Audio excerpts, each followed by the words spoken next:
Deixa a Bíblia aberta em Juízes 6,19. Preste atenção, quem não tem Bíblia, a primeira coisa que você deve fazer, o primeiro dinheiro que você receber, adquira uma Bíblia, amém? Primeira coisa, não tem fé sem a palavra de Deus. Quem alimenta a nossa fé é a palavra de Deus. Nós trabalhamos com a palavra. O mais forte do culto não é a música, não é a oração, não é o que você fala com Deus, é o que Deus vai falar com você. Isso é mais forte do que tudo. Então agora eu quero toda a sua atenção para você entender essa palavra.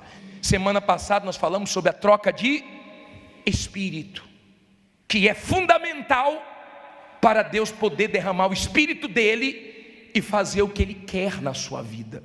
Você nem imagina o que Deus tem para você.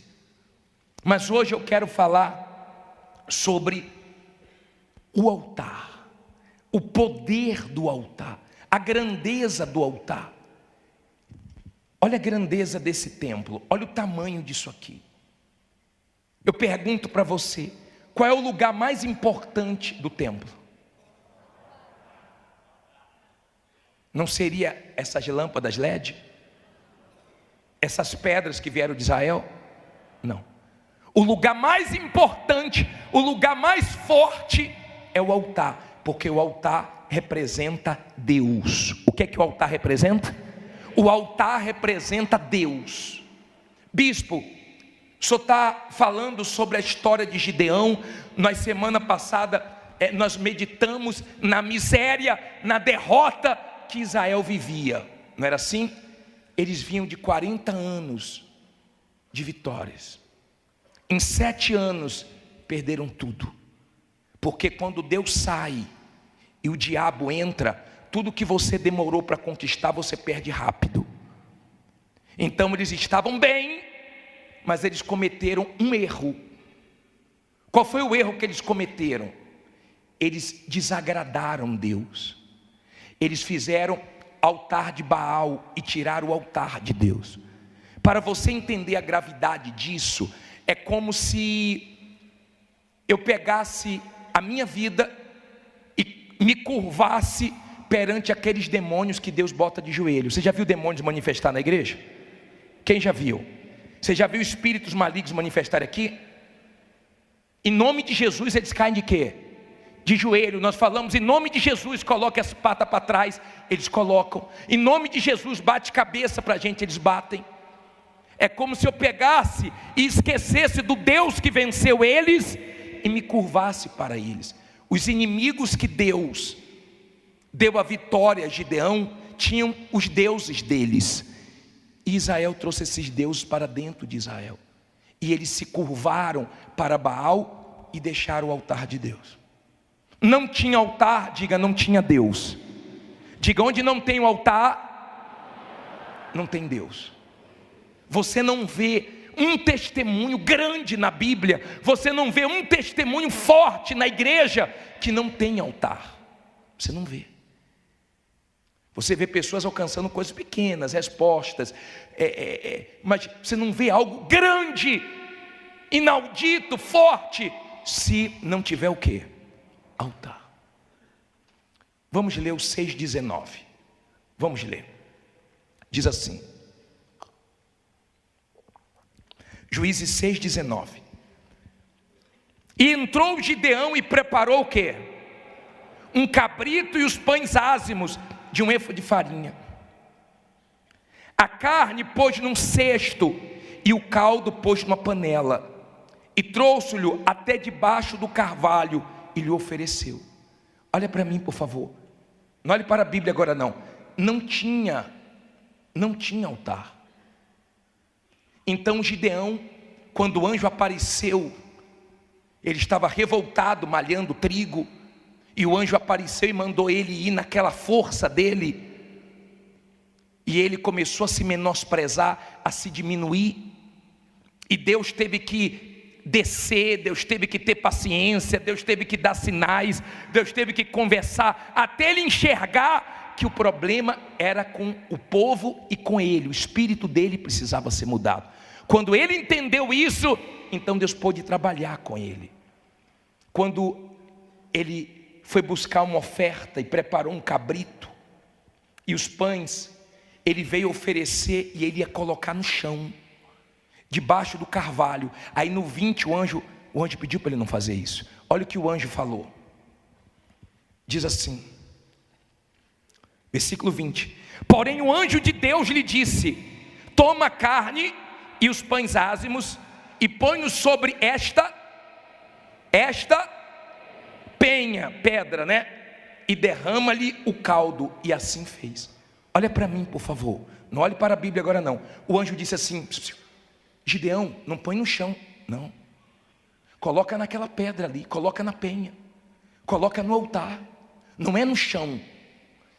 Ele estava mostrando o seguinte: toda essa miséria é porque não tem altar. A falta de altar fez Deus deixar vocês nessa situação. Não tem altar, não tem Deus. Agora entenda, não é a situação que você tem que ficar olhando, porque situação muda. Há quem chegou aqui endividado, hoje está com dinheiro sobrando. Há quem chegou aqui humilhado, hoje está dando testemunho. Há quem tinha nome sujo, tem nome limpo. Há quem morava de favor e hoje tem várias propriedades. Você pode hoje estar mal e amanhã está aqui contando vitórias. Situações, Deus muda, porque Deus é poderoso. Entenda, Deus, Ele não tem problema com o nosso lado de fora. Deus não fica assim, ó, meu Deus, o que é? Deus não fica assim, ó, o que é que eu vou fazer para ajudar ela, para tirá-la da mão da agiota, para tirá-la do aluguel, para tirá-la da humilhação, o que é que eu vou fazer? Eu não sei o que fazer para mudar a vida dela. Deus não faz isso. Deus não tem problema com os nossos problemas. Os nossos problemas podem ser muitos para nós, pode parecer grande para mim, para você, mas para Deus não simboliza nada. Deus não fica nervoso. Deus hoje está de cabeça quente, agitado, porque Ele não sabe como me ajudar. Não existe isso. A coisa mais fácil para Deus é virar o jogo, é abençoar uma pessoa. O lado de fora, os inimigos, para Deus nunca representou nada. Tanto é que nós falamos semana passada que Deus atingiu o faraó com piolho, com pulga, com mosca, com coisas insignificantes para poder humilhar. Deus deu a vitória a Ezequias com um anjo, mostrando o seguinte: Israel, o problema de vocês nunca foi o lado de fora, o problema de vocês é o lado de dentro, é comigo. O espírito de vocês agora não está me agradando. Nós somos do mundo da fé, nós cremos na palavra de Deus, e a partir do momento que você tiver o altar de pé, você vai ver que Deus continua o mesmo. Amém? Ele continua o mesmo. Não olhe para as circunstâncias, porque as circunstâncias de Deus mudam, as circunstâncias de Deus transforma. Agora entenda, no capítulo 6, no versículo 26, diz assim, 6:26, olha o que Deus pede para ele. Olha o que Deus pede. Juízes 6:26. E edifica ao Senhor teu Deus o quê? Um altar no cume deste lugar forte, num lugar conveniente, e toma o segundo boi e oferecerás em holocausto com a lenha que cortares no bosque. Olha para mim, por favor. Deus falou para Gideão: agora vai para o monte, porque vocês estão se escondendo no monte. Monte não é lugar de se esconder, monte é lugar de resposta. Vocês estão no lugar certo, fazendo a coisa o quê? Errada. E tem gente que chega na igreja, mas não chega no altar. Ela não entende a grandeza do altar, e o altar não vai até você, é você que vai ao altar. Lembra que Davi falou no Salmo 43, no versículo 4? Você lembra dessa passagem? Irei ao altar, que é a minha grande alegria. Irei ao altar. Quem é de Deus tem prazer de ir no altar. Quem é do altar nunca vira as costas para o altar. Quem é do altar pode não estar enfrentando problema nenhum, mas ela sacrifica para mostrar que ela sempre depende de quem? De Deus, e que Deus está sempre acima dela. Deus disse assim, ó, Gideão, você vai quebrar o altar de Baal. Eu quero que você quebre o altar de Baal, e eu quero que vocês pensem naquilo que vocês estão fazendo que desagrada a Deus. Abra mão do que está desagradando a Deus. Abra mão, quebre o altar de Baal, quebre. Porque se você quer Deus, você tem que saber de que lado você está. Você tem que saber o que é que você quer. Quando eu me converti, eu entendi, eu demorei, mas eu disse o seguinte: quando eu me entregar, eu vou me entregar para valer. Eu vou escolher um lado, mas eu não aceito ser mais um não, Deus tem que ser comigo. Então, por favor, quebre o seu altar de Baal. Veja o que desagrada a Deus. Levanta um altar para mim, lá no cume do monte, no lugar forte. Leia de novo aí. Um lugar o quê? Olha que bacana, ó. Edifica ao Senhor teu Deus um altar no cume deste lugar forte. Olha aqui para mim. Altar é que traz um casamento forte. Altar é que traz uma saúde forte. Altar é que traz uma vida espiritual forte. Quando você tem altar, a Bíblia diz: aquele que serve o altar, do altar tira o quê? Seu sustento. Então Deus te sustenta emocionalmente, materialmente e principalmente espiritualmente, quando você tem altar. Esse é o lugar que o diabo mais odeia. Tudo que o diabo deseja é tirar a pessoa da onde? Do altar. O altar é lugar de fazer vida forte. O altar é o lugar de mudar de espírito. É o altar, é o lugar conveniente, é o lugar apropriado. Nós não subimos nesse altar, nem testemunha as pessoas dão aonde? Em cima desse altar. Nós só subimos nesse altar 2 vezes por ano. Nós respeitamos o altar. Não é qualquer um que sobe aqui, não é qualquer um nem que limpa aqui, porque nós cremos que o altar é Deus. Tem altar, tem Deus. Tem altar, tem resposta. Tem altar, tem vida forte. Não tem altar, não tem vida forte. Amém? Agora entenda, por favor. Se você for agora em Juízes 8, versículo 4, vamos lá.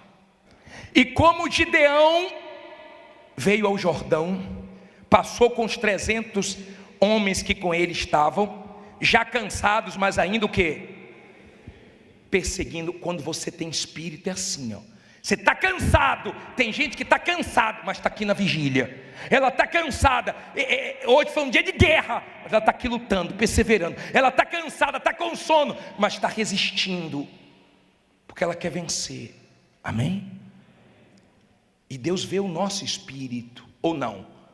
Deus vê. Eu falei para vocês que lá na Ucrânia, os nossos pastores ficaram, está lá na guerra. Sabe por quê? Porque do espírito do pastor, o bispo não forçou não, o bispo falou, pode voltar. Ele falou, não, eu vou ficar aqui lutando por esse povo, porque tem o quê? Espírito, é esse espírito que agrada a Deus. Nós não temos espírito fujão não, nós temos o espírito da fé que agrada a Deus. No momento em que Gideão entendeu isso, ele que dizia, ai quem sou eu? Ele disse, olha para mim. Ele trocou o ai pelo vai. Ai é murmuração, reclamação, vai é ação. Eu quero ver você agindo. Eu não quero ver você de braços cruzados, nem esperando por ninguém. Eu quero ver você agindo. Aí no versículo 5 diz assim, ele vinha com os 300 com fome, e diz assim, 8 versículo 5, e disse aos homens de Sucote, dai, peço-vos alguns pedaços de pão ao povo, que segue as minhas pisadas, porque estão cansados, e eu vou ao encalço de Zeba e Salmuna, reis dos medianitas. Porém os príncipes de Sucote disseram, está já Zeba e Salmuna em tua mão, para que demos pão ao teu exército? Não deram não. Olha para mim por favor, não respeitaram o Gideão não. Tinha 300 seguindo ele. Antigamente nem ele acreditava nele, mas quando ele venceu, os 300 seguiu ele. Quando você vence, as pessoas seguem você. Quando você não vence, sua voz não tem peso, não tem credibilidade. Sim ou não? Entenda por favor, eles estavam com fome e ele pediu pão. Eles disseram, não vou dar não. Você já venceu os reis dos medianitas? Você já venceu? Enquanto você não vence é uma coisa. Ele falou, peraí, vocês vão ver. Eu não venci ainda, mas eu vou vencer. Porque quem tem espírito é assim. Não conseguiu ainda, mas sabe que vai conseguir. Diga, eu vou conseguir. Quem tem espírito não chegou onde quer, mas diga, eu vou chegar. Quem tem espírito pode não ter alcançado ainda o que deseja, mas tem certeza que está no encalço daquilo e vai chegar lá. Porque tem espírito. Ele conseguiu, tá? Ele pegou os 2 reis, matou os 2 reis e voltou para prestar conta com aqueles que não acreditaram nele. Isso não muda você. Quando você tem espírito, você não é uma velhinha que sopra e você apaga. Você é aquela brasa que quando assopram, você se acende. Quando te humilha, você fica mais aceso. Quando não levam fé em você, você vai em frente. E você mostra para essas pessoas que Deus é contigo. Quando você tem espírito. Quando você não tem espírito, você é fraco. Quando você tem espírito, meu caro, as humilhações é tudo vitamininha que vai te fortalecendo. É tudo vitamina no seu sangue. Agora quando você não tem espírito, você murcha. Ele disse, não tem problema não. Vocês vão ver que eu vou vencer e depois eu volto para a gente prestar conta. Agora eu vou te ensinar mais uma coisa. Vá no capítulo 7, no versículo 20. 7, versículo 20. Diz assim. Juízes 7, versículo 20. Assim tocaram as 3 campainhas, as trombetas, e quebraram o quê? Os cântaros, e tinham nas suas mãos esquerdas as tochas acesas, e nas suas mãos direitas as trombetas, para tocarem, e clamaram. O que é que eles clamaram? Fala alto. Espada do Senhor e de Gideão. Peraí, olha aqui para mim. Mas eles não foram para a guerra com espada. As armas que eles usaram foram 4. Primeira arma, altar, Deus. Quem tem Deus pode ir para qualquer guerra que ela vence. Quem tem Deus pode ser pequeno que vence os grandes. Quem é Deus quem está com Deus faz a diferença. Eles tinham altar, eles tinham Deus. Segundo, a trombeta. Sabe o que é a trombeta? É isso aqui, ó. A palavra que a gente anuncia. Nós estamos tocando as trombetas. Nós estamos passando vida. A palavra de Deus é espírito e vida. Não é dinheiro que vai mudar a sua vida, é espírito. Quando você tem espírito e o espírito de Deus, meu caro, dinheiro, vitórias, patrimônio, tudo isso é consequência, porque você mudou do lado de dentro. Compreenda, por favor, o altar é Deus, a trombeta é o quê? A palavra. E o cântaro, bispo? O cântaro, os cântaros somos nós, que eles quebraram o cântaro. O povo estava resistindo a Deus. Eles quebravam pedra para se esconder nas cavernas, mas não se quebrava diante de Deus. Seja humilde, se quebre diante de Deus. É Deus que vai te ajudar. Se humilhe diante de Deus, que a mão poderosa dele te exalta no tempo oportuno, na hora certa. Seja humilde, conte com Deus, dependa de Deus. Amém? Quando você se quebra diante de Deus, você pode estar na pior situação, Ele te abençoa. Agora, por último, eles tinham o que na mão? Fogo. Esse fogo é o Espírito Santo. Quando você muda de espírito, Deus derrama o Espírito dele na sua vida. Sem o Espírito Santo, você pode estar cheio de dinheiro que você é pobre, mas com o Espírito Santo, as suas vitórias são consequência. Você pode, com o altar, com a trombeta, que é a palavra, com o espírito quebrantado diante de Deus, com o fogo do Espírito Santo, você pode ir para qualquer guerra, que no final você vence. Quando você tem espírito, você tem força nos momentos mais difíceis da sua vida. Você crê no que ninguém crê, você acredita no que ninguém acredita. Você pode estar enfrentando qualquer desafio, qualquer momento de desespero, mas você está na fé, porque é do seu espírito.